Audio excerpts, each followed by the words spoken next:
fa ndroso tamin'ny fivoriam-be kosa androany ny mpikambana eo anivon'ny UDRC ny fanovana izay tariny ministra ny rano Andriamatory Boza Julien nisy ny fanapahan-kevitra ny raisina tao anatin'izany fivoriam-be izany.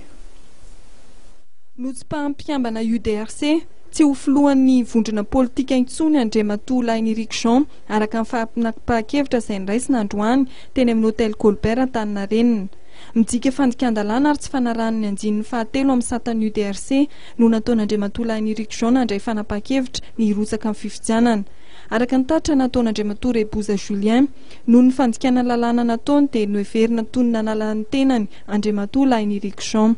Noho ny fandikana-dalàna nataon'ny namana sasany dia nanapa-kevitra fa miala ny tanjony UDRC zareo mpanomanana ny Andriamatory Andry sy ny fitadiavana ny misy afitany reseho larovina izay ilaina firesankina ilaina firesan-tsaina noho izay antondray zany zavatra verina UDRC fa nanala tena tsy mpikambana UDRC intsony dia voaterina ireo zany UDRC mitondra UDRC indray dia tena président UDRC zao namana mamo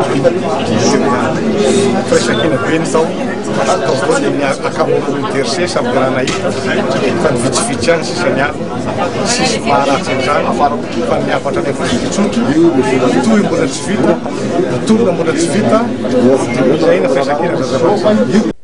Androany ihany koa no nanolorana mpikambana vaovao anatin'ny Bureau National ny UDRC Andriamatory Boza Julien no filoha vaovao. Filoha lefitra isaky ny faritra teo aloha kosa Rakotomavilanto, Marsan Evariste, Nday Manjara Roanita, Rabendrina Jean-Jacques ary Rakotomamonjy Jean Max. Mijanona ho sekretera jeneraly kosa Andriatsizena Benjurpin ary sekretera jeneraly lefitra kosa Naivra Oldine, Ramaolimasy Pierre Olter ary Ravelonjato Bernard.